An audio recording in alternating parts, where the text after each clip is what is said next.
دا د نازو په نوم د هغې پښتون نرښځي یا ټرانسجنډر عکس دی چې په 2018 کال کې ټوټه ټوټه شوی جسد په بوجیو کې پیدا شو.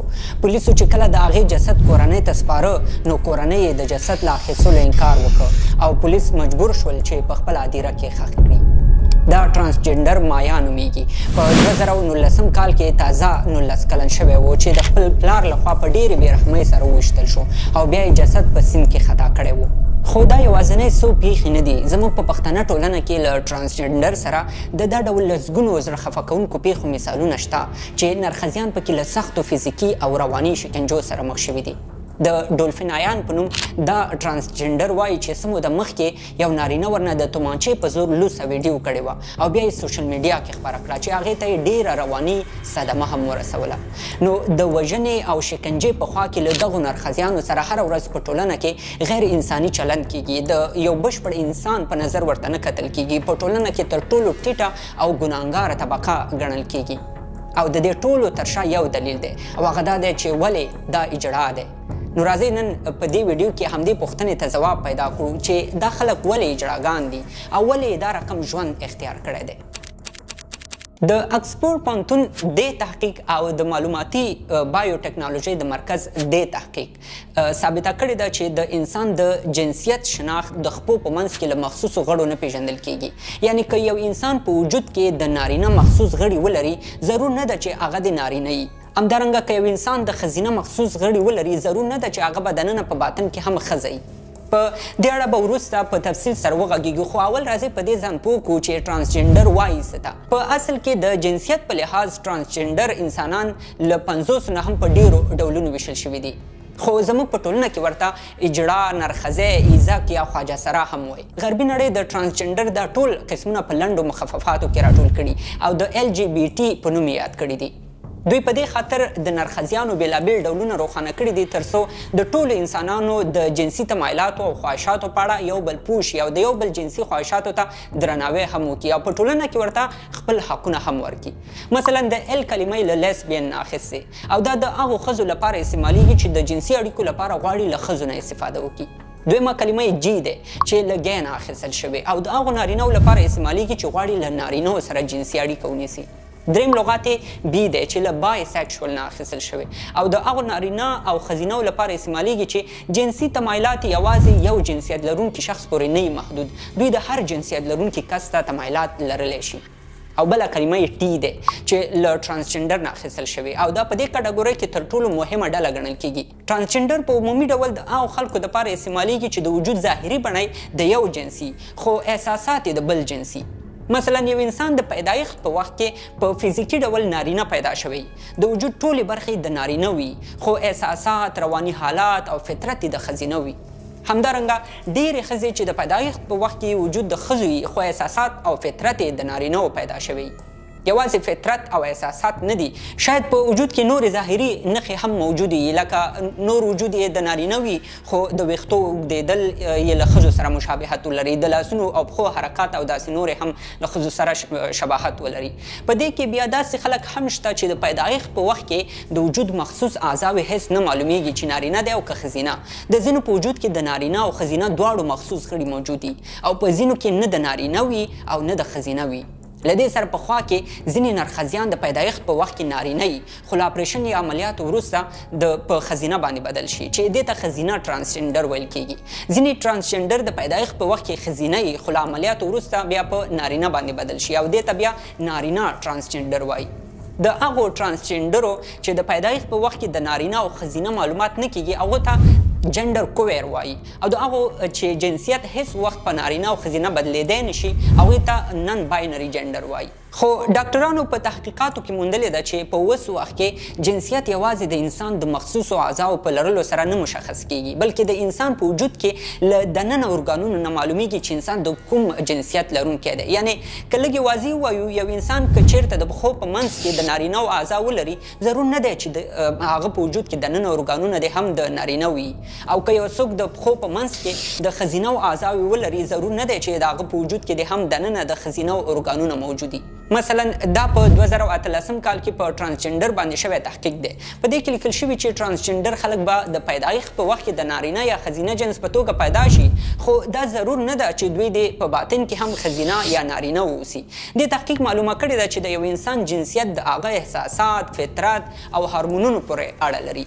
یعنی که یو کس په خپل باطن کې ځان ښځینه احساسوي او په ظاهر کې هغه د نارینهو په څېر وجود لري، نو ضرور نه ده چې هغه د حتما نارینه واوسي. خو تاسو به فکر کوئ چې دا ترانسجنډر یا نرښځیان ولې او د کومو مشکلاتو له وجې داسې پیدا کیږي.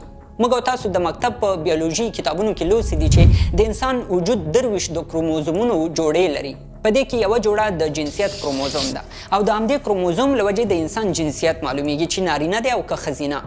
په اصل کې ښځینه دوه بیل بیل ایکس ایکس کروموزومونه لري او نارینه بیا یو وای او یو ایکس کروموزوم لري.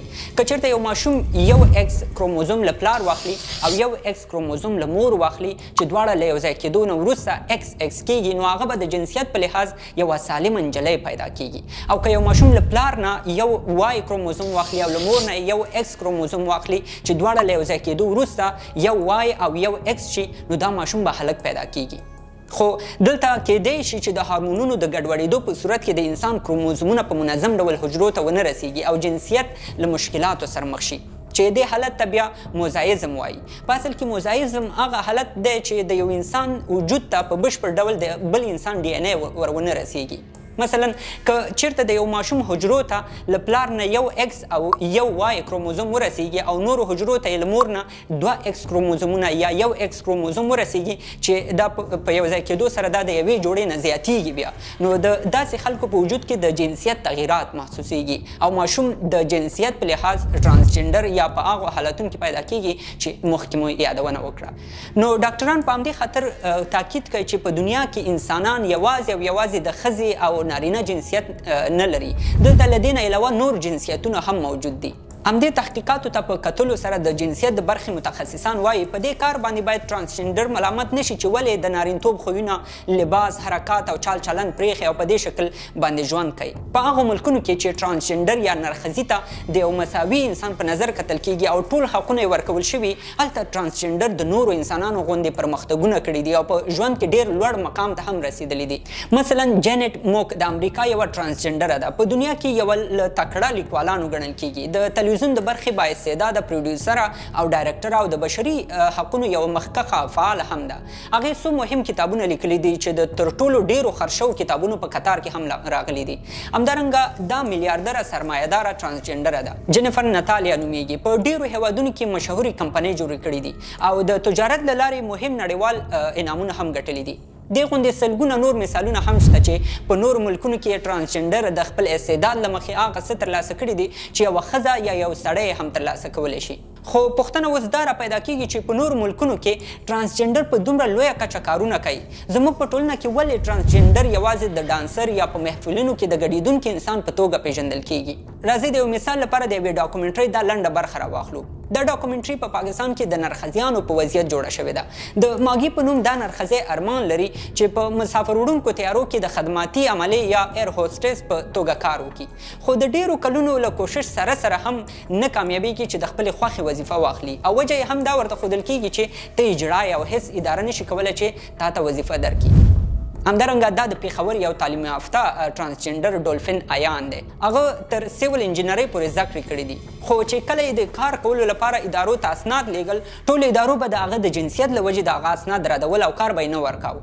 یوازې د کار او روزګار خبره نه ده، بلکې د ډولفین ایان کورنۍ هم هغه د جنسیت له وجې په دې شکل نه دی قبول کړی. هغه وایي زما کورنۍ ته چې څوک زما نوم اخلي، هغوی احساس کوي چې کنځلې ورته کړې ده. اصلا زموږ په معاشره کې یوه نظریه دا ده چې خلک فکر کوي چې ترانسجنډر په حقیقت کې سم انسان وي، خو د خپلې مستۍ او خواهشاتو له وجې کوشش کوي چې له ځانه اجرا جوړ کړي او دا ډول حرکات کوي. خو دا رښتیا نه دي او دا ځکه چې خلک دا نشي قبلولی چې د نارینه او ښځینهو نه علاوه په دنیا کې یو بل جنسیت هم موجود دی. په همدې خاطر ترانسجنډر ته زموږ په ملکونو کې خلک د یو انسان په توګه نظر نه کوي. په معاشره کې د ټولنې یوه بې حیثیته، سپکه او ډېره ټیټه طبقه ګڼي او که د غیرت په نوم له دوی سره هر رقم ظلم کیږي خلک یې ډیر په کیسه کې نه کیږي ځکه چې دلته عقیده داسې جوړه شوې ده چې دا خلک خاص هم د همدا ډول ظلمونو شکنجو او حتی د وژنې لایق دي او دوی سره د خلکو دا رقم رویه د دې سبب شوی چې ترانسجنډر له کار روزګار نه محروم شي په تعلیمي ادارو کې اول پرېښودل کیږي نه که پرېښودل هم شي توهین او سپکاوی یې کیږي نو د وخت په تېرېدو سره دوی مجبوریږي چې د ځان ساتنې لپاره یو څه خو وکړي او له همدې سره دوی ته دوه اپشنه پاتې شي یو په بازارونو کې سوال غوښتل او بل په محفلونو کې ګډاګانې نو له دې ټولو معلومیږي چې زموږ په ټولنه کې د خلکو د نفرتونو له وجې د ترانسجنډر نه یا ډانسر جوړیږي یا د خلکو د جنسي خواهشاتو د پوره کولو آلت یې جوړه شي او یا هم په بازار کې سوال کولو ته مجبوره شي که د خلکو خبرې توهین او سپکاوی نه وی نو دوی به هم د نورو انسانانو غوندې ژوند کوو او د خپلې خاورې ملک او ټولو انسانانو د بهبود او پرمختګ لپاره به یې کار کړی و هله ده دې پروګرام به تاسو ته د ترانسجنډر یا نرښځیانو په اړه یو څه معلومات حتما درکړي دا و زموږ د دې هفتې خپرونه ما په تیر ویډیو باندې ستاسو کمنټونه ولوستل او ټول هغه نظریات چې تاسو رالیږلي وو ډېر مهم او حیاتي وو په هغې کې یو نظر دا و چې زه باید هره ورځ یو ویډیو جوړه کړم نو که څه هم په یو موضوع پسې ګرځېدل معلومات راټولول او بیا تر تاسو رسول یو څه وخت اخلي خو زه به بیا هم کوشش کوم چې زر تر زره خپل پروګرامونه جوړ کړم او یوه غوښتنه دا هم وه چې په ټکنالوژۍ کې ډېر پروګرامونه باید ولرو نو زه به په دې هم کوشش وکړم چې په آینده کې ډېر پروګرامونه د عصري ټکنالوژۍ او ورسره خوا کې په ټولنیزو مسایلو هم را جوړ کړو تر بلې خپرونې د الله په امان